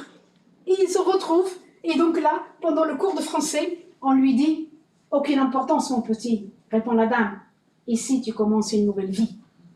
Parce que tu commences une nouvelle langue. » Et il y a plein d'anecdotes dans ce livre extraordinaire. Quand il commence à apprendre le français et qu'il ne sait pas comment dire les mots, et ils se sont perdus. Un jour, il avait faim, il voulait acheter du pain, mais il ne savait pas s'il fallait dire le pain ou lapin. Le ou la. Et donc, il se dit, bon, puisque je ne sais pas le faire, je n'irai pas à la boulangerie, je vais aller au supermarché. Bon, il va au supermarché pour chercher le pain. Il ne trouve pas le pain. Mais il avait besoin quand même de manger. Et donc là, il y a une dame qui travaille au supermarché, qui passe, et lui, il se dit, bon, je vais lui dire un mot, lapin ou le pain, et donc il lui dit, lapin. Donc il l'emmène chez le boucher. Et il voit le lapin suspendu. Et donc après, lui, il dit, non, le pain. Et il explique comment, justement, il va entrer dans l'apprentissage mais avec des anecdotes, avec des histoires, etc. Et je pense que la francophonie, justement, de ce type-là, nous permet de comprendre ce genre de situation et d'introduire ça dans nos enseignements, hein, parce que je pense qu'aujourd'hui, avec la mondialisation, on a besoin d'ouverture, on a besoin justement de comprendre les choses. Alors là, c'est un autre texte extraordinaire aussi, qui est celui de « Tu t'appelles pas Aïcha, tu t'appelles Aïcha, pas Joséphine ». C'est donc évidemment une famille issue de l'immigration. La petite, évidemment, voit qu'il y a tout le monde qui a le sapin. Elle veut aussi un sapin. Évidemment, mon père, repère patience. Personne va descendre du ciel, donc parce qu'elle chantait. Parce qu'à l'école, on leur apprend des chansons. Hein, donc le Papa Noël qui va descendre du ciel, etc., qui va apporter évidemment les cadeaux, etc. Et le père, évidemment, qui lui dit « Personne ne va descendre du ciel. On est des musulmans. Tu t'appelles Tamimout, tu t'appelles pas Nathalie ou Bernadette. » Je comprends une fois de plus qu'il dit à ma mère dans leur langue « Fais la terre ou je vais étrangler toutes les deux. » Donc vous voyez, c'est vrai. Mais malgré ça, il va quand même aller acheter un petit sapin. Et c'est ça qui est extraordinaire. C'est la fin qui est extraordinaire. Il a menacé la mère, il a menacé la fille, il a dit « Mais tu t'appelles pas Bernadette, etc. » Mais il va quand même céder parce qu'il se dit « On est dans un monde où il faut quand même s'intégrer, où il faut peut-être que les enfants puissent avoir des repères. » Et puis après, vous avez bien sûr, toujours par rapport à la culture savante, toute la question de la poésie. La poésie qui est extraordinaire en classe, qui nous permet aussi de comprendre comment justement on peut utiliser la poésie comme médiatrice de l'universalité et comme justement moyen de faire connaître l'autre avec évidemment son comportement, sa façon de vivre, sa souffrance aussi, parce que quand vous regardez ce petit poème qui est là, ben, c'est quand même, il y a une souffrance derrière, et ça, évidemment, ça nous permet de comprendre comment on introduit les choses. Et puis la chanson francophone. La chanson francophone, c'est aussi donc un déclencheur de production langagière. Combien de fois on dit, par exemple, à des gens qui apprennent les langues, écoutez des chansons. Hein? Écoutez des chansons, ça vous apprend bien sûr la langue. Et là aussi, la chanson francophone est d'une grande richesse. Et donc là, je ne vais pas entrer vraiment dans les détails, parce que sinon j'en ai plein qu'on a mis justement dans le livre. Et il y a énormément d'exemples pour travailler sur ces questions-là. Et je pense justement à pas mal de chanteurs qui ont travaillé sur ces questions-là. Et puis donc, dernier point par rapport à cette culture savante, c'est aussi le cinéma. Le cinéma, parfois, on est enfermé dans des modèles, on est enfermé dans des choses qui sont juste proches de nous. Or, l'ouverture, évidemment, là aussi, le cinéma, ça nous permet justement de découvrir autre chose et de réfléchir sur la complexité de l'être humain. C'est pour ça, par exemple, quand vous regardez qu'est-ce qu'on a fait au bon Dieu, tout le monde rigole. Mais derrière, il y a un message. Derrière, il y a autre chose que seulement un film pour rire. Il y a aussi tout un ensemble de valeurs, il y a une complexité, il y a des choses parfois à côté desquelles on passe parce que peut-être on n'est pas dans cette situation justement de complexité comme ce qu'il y a dans cette famille où évidemment les 4 filles vont épouser des maris complètement différents alors que les parents s'attendaient évidemment à des maris blancs, aux yeux bleus, catholiques, etc. Et même le dernier, ils étaient très contents parce qu'il était catholique et finalement ils ont découvert qu'il est noir mais il est catholique. Voilà. Et donc là, la même chose, il y a énormément de messages derrière ça. Et même les maris là, des filles, entre eux, je ne sais pas si vous avez regardé ce film-là, même les maris qui sont d'origine différente, ils vont avoir des conflits, c'est-à-dire qu'ils ne vont pas se supporter. Et ça aussi, il y a un message, mais après on voit qu'il y a quand même la mère qui est là pour faire plaisir à tout le monde, pour faire la fête avec le canard laqué, pour le chinois, pour faire le repas justement pour le mari de sa fille qui est juif, pour faire plaisir à l'autre mari qui est arabe, puis l'autre. Et il y a toujours un moteur. Il y a quelqu'un, et ça, moi je trouve qu'il y a un message, et ce message-là, on a besoin quand même de le recevoir, de le comprendre, et de comprendre que la complexité et la diversité, c'est notre quotidien. on vit dans la diversité et dans la complexité, et je pense qu'on a besoin de ça. Hein. Mais en tout cas, moi je sais que de mon côté, je suis complètement dans, justement, qu'est-ce qu'on a fait au bon Dieu. Donc j'ai une famille qui est complètement interculturelle. Il y a de tout, hein. Il y a de l'américain, il y a de l'allemand, il y a du marocain, il y a du français, il y a tout, il y a du normand, il y a du marseillais. Et c'est ça qui est extraordinaire aussi.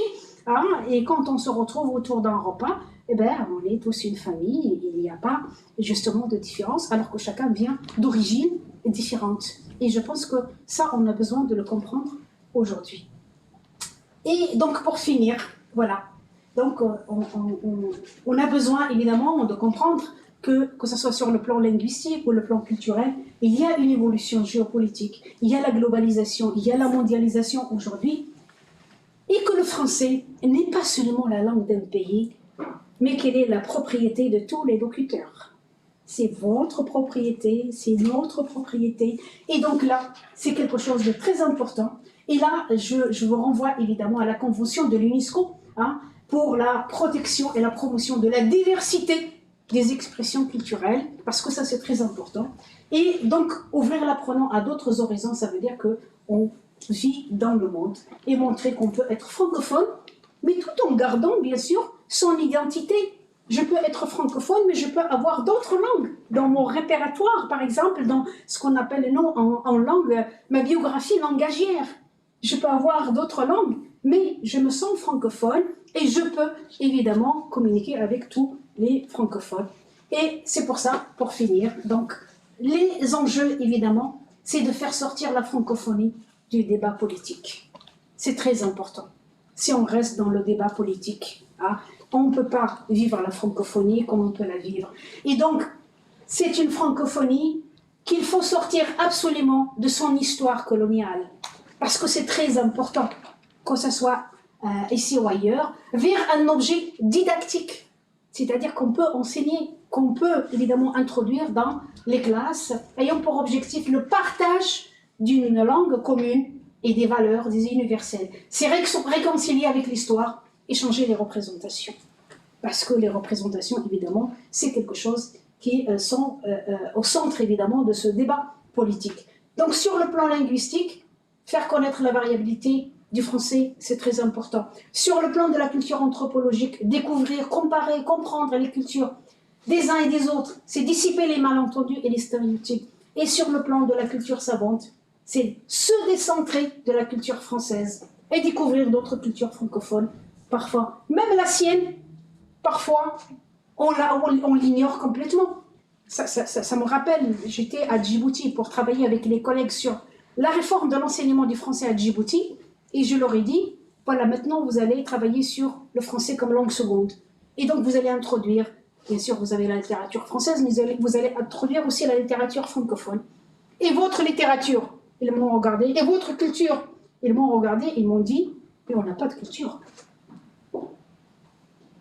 Or, on sait que dans chaque contexte, il y a des cultures. Et je les ai emmenés à l'université, et j'ai demandé à des collègues universitaires de leur expliquer les auteurs qui ont écrit justement sur le contexte à Djibouti. Et là, ils m'ont dit, ah ben effectivement, on ne le savait pas. Parce qu'ils étaient complètement enfermés dans la littérature française. C'était comme ça, calqué sur l'enseignement du français en France. Or, à Djibouti, ben, les gens parlent d'autres langues. Hein. Donc, ce qui fait que là, c'est quelque chose de très important. Voilà. Et donc, la francophonie est née dans la géographie, vit dans la géographie, et se nourrit de la langue et de ses cultures. Et si on efface les frontières, et on partage bien sûr avec les autres, et là, je vous renvoie à une jolie chanson de Yannick Noah, intitulée « Frontières ». Et là, on efface tout, et on devient tous dans un monde qui est beau, qui est magnifique, qui est le monde de la francophonie. Et donc, je finis avec ça. Si je peux... j'ai 2 minutes pour la passer, peut-être juste après c'est fini. Oui. Alors, je vais... Ah, il faut que je reste dans le partage. Ouais. Alors... parce que... est-ce que je peux sortir de... Est-ce que tu as lancé le partage là? Elle est là. Non, je n'ai pas lancé. On va lancer le partage d'abord. comme ça les gens peuvent l'entendre. C'était ça. Sur le Zoom. C'est ça. Ah ben je l'ai perdu. Bon, c'est pas grave. Bon. On pourra l'envoyer aux gens. Oui, voilà, je l'enverrai, j'enverrai le lien et vous pouvez l'écouter. Voilà, et donc j'arrive à la fin de mon intervention et je vous remercie pour votre écoute. Et j'espère que j'ai semé quelques graines pour justement sensibiliser à cette question de la francophonie. Et merci.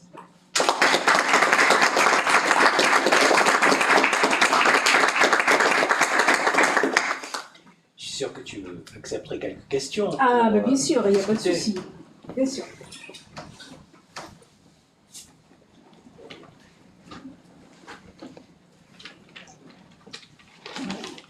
Don't be shy, comme on dit.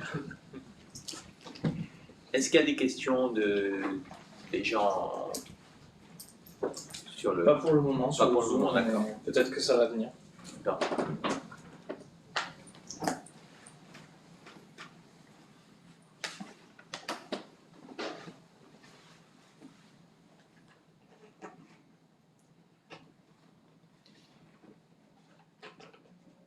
Fatima, moi j'ai une question sur les étudiants avec qui tu travailles. Enfin, c'est clair que tu travailles avec des étudiants pratiquement du monde entier. Hein, tout à fait. Du monde entier. Et est-ce que dans ton enseignement, dans ton contact avec eux, tu peux les suivre, tu as mentionné un petit peu, tu peux les suivre au fil du temps, tu gardes un rapport avec eux, tu vois comment ils s'approprient ce que toi tu as, les graines que tu as semées, qu'est-ce que ça produit ensuite, est-ce que tu fais ce suivi un peu sur le temps? Oui, souvent sous forme de projet. D'accord. Parce que là, bon, je n'en ai pas parlé, mais en principe, il y a toujours un projet qu'on met en place. Et donc, il y a un document partagé. Là, l'année dernière, justement, quand j'ai fait ma tournée aux États-Unis, je me suis vraiment fait plaisir avec toutes les personnes que j'ai rencontrées et avec qui j'ai partagé des documents, et ils ont partagé des documents entre eux. Et c'est ça qui est extraordinaire. Et donc, on a travaillé, justement, il y a un suivi. Et puis, ce qui est intéressant aussi, c'est l'aboutissement de ces projets. Justement, parce que ça fait 20 ans que je réfléchis sur cette question-là, d'où la naissance, justement, d'une partie, justement, de l'ouvrage sur qu'est-ce que c'est qu'un projet francophone en classe de langue.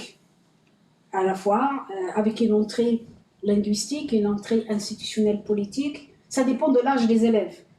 Voilà, une entrée culturelle, culture anthropologique et puis culture savante.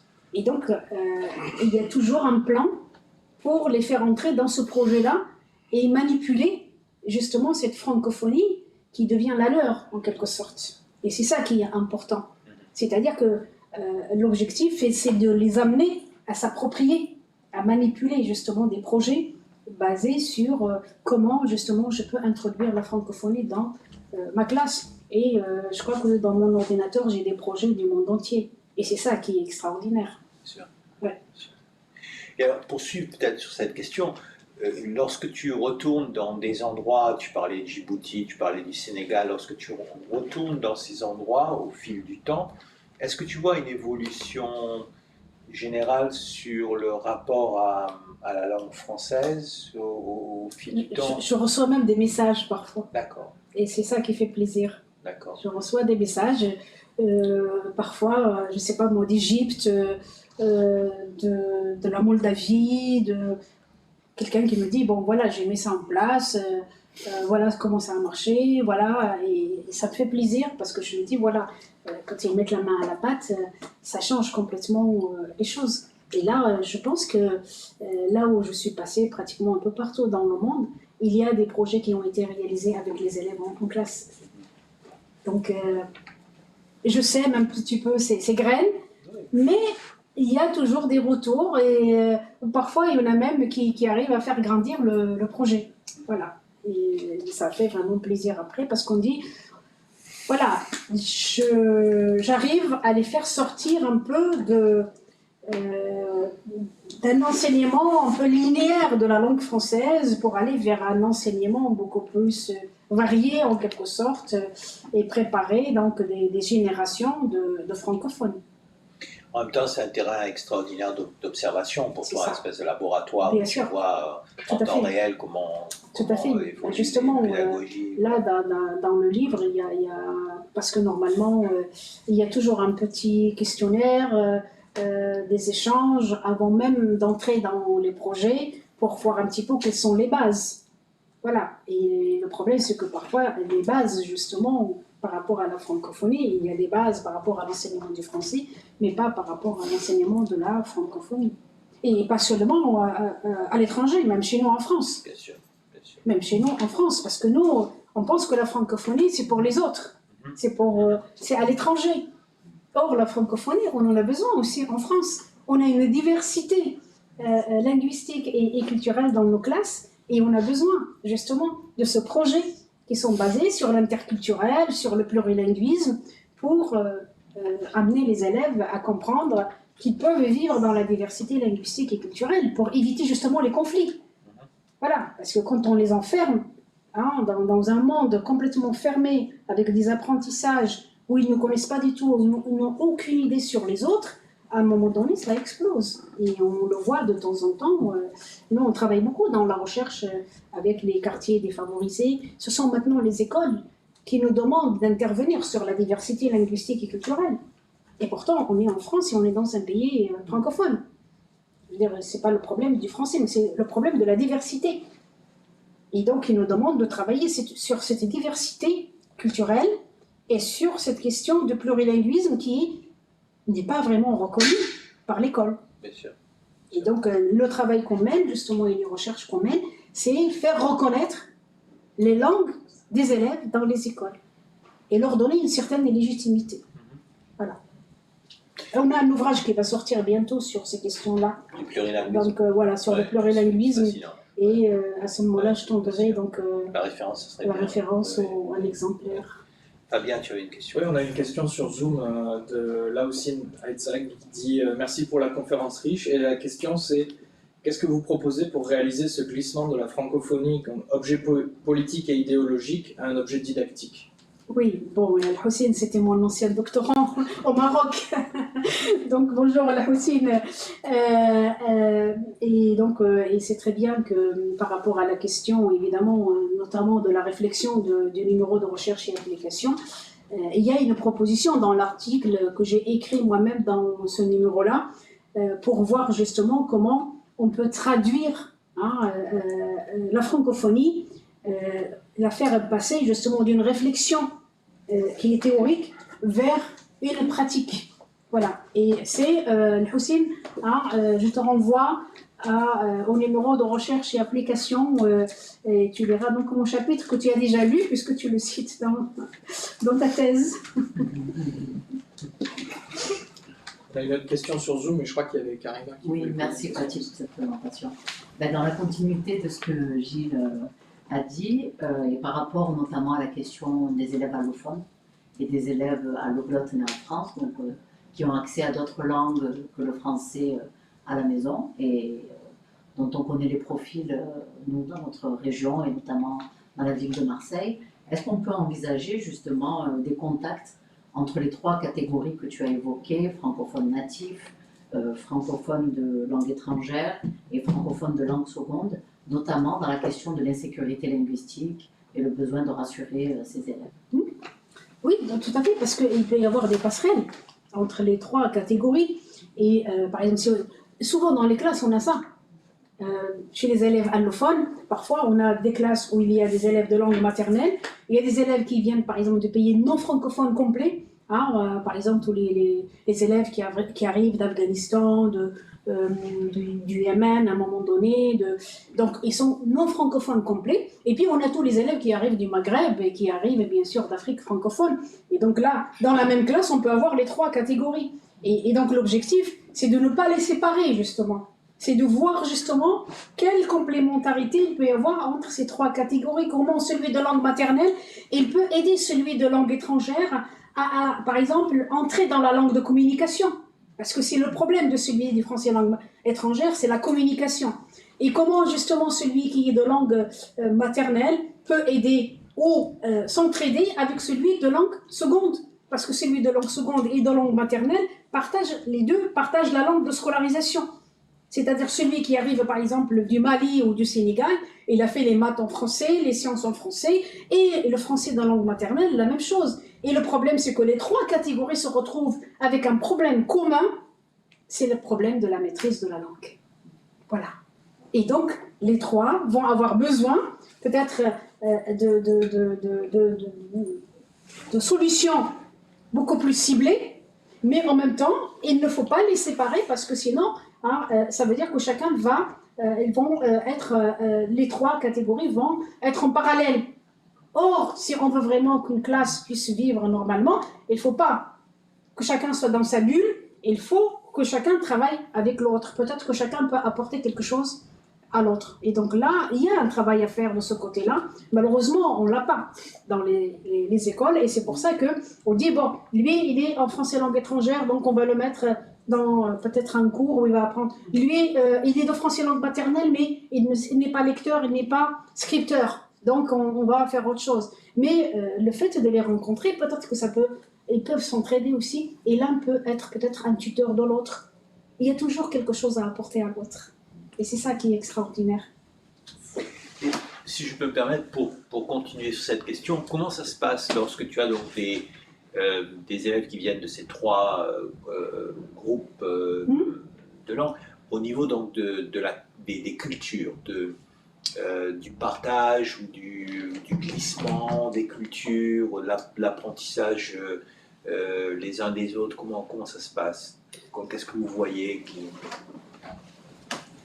Moi, ce que j'ai observé, surtout dans justement les écoles où il y a cette diversité, c'est qu'au début de l'année, il y a évidemment chacun qui regarde l'autre, chacun qui, avec ses problèmes, se dit mais comment je vais résoudre mes problèmes? Mais au bout de 2 mois, au bout de 3 mois, il y a les trois catégories qui se mélangent. Il y a un moment où ils vont partager le jeu, ils vont partager des choses. Et là, petit à petit, ils vont justement communiquer. Alors qu'au début, ils ne vont pas communiquer. Peut-être parce que celui qui vient du français langue étrangère n'a pas encore les moyens de communiquer. Voilà. Mais il peut peut-être s'appuyer sur quelqu'un qui vient de sa langue pour l'aider justement à communiquer. Mais ce que j'ai constaté, moi, dans certaines écoles, c'est que rapidement, ils apprennent quand même quelque chose pour parler.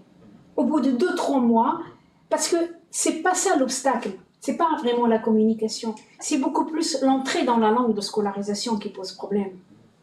Mais des élèves, on l'a vu un peu partout, arrivent toujours. Bon, évidemment, ils vont parler avec leurs accents, ils vont peut-être dire des mots, ils vont pas.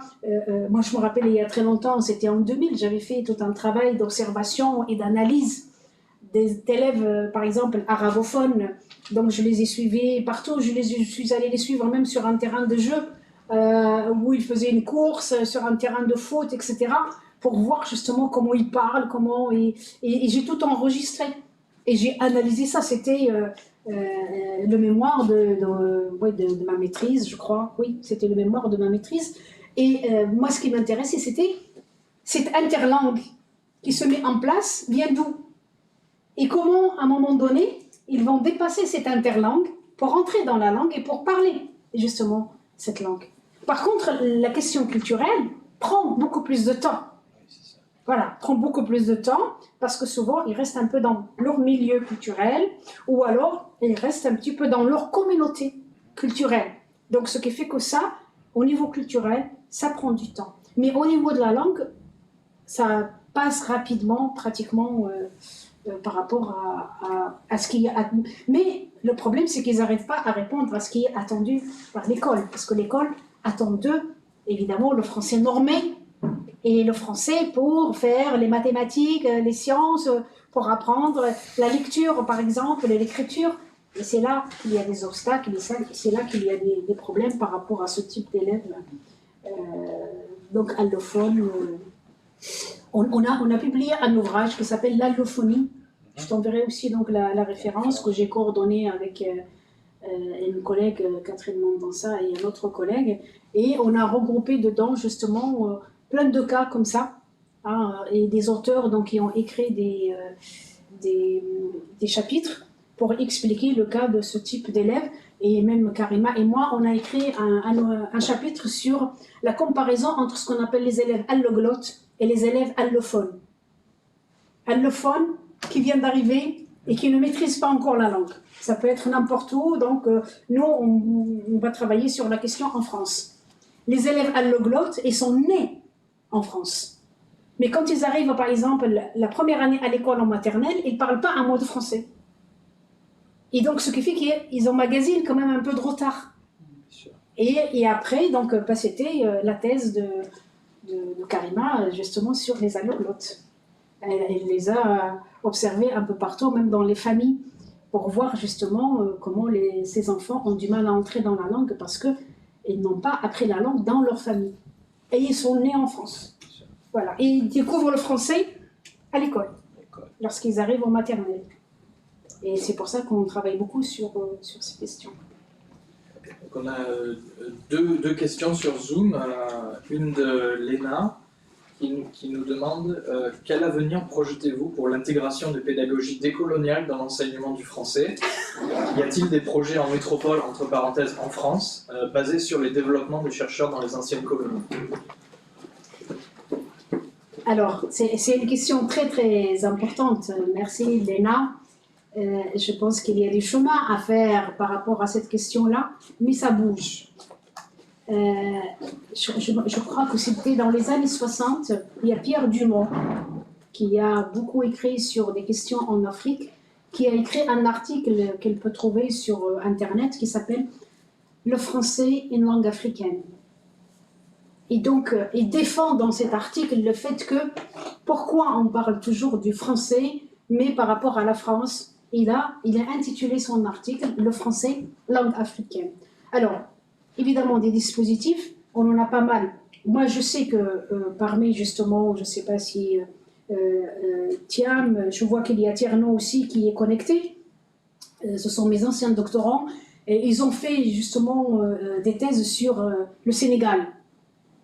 Et ça, c'est très bien parce que on commence quand même à réfléchir sur des questions en lien avec l'enseignement, la didactique, une prise de conscience qu'on ne peut pas enseigner comme en France, qu'il faut sortir de cette logique-là et qu'il faut introduire des enseignements contextualisés.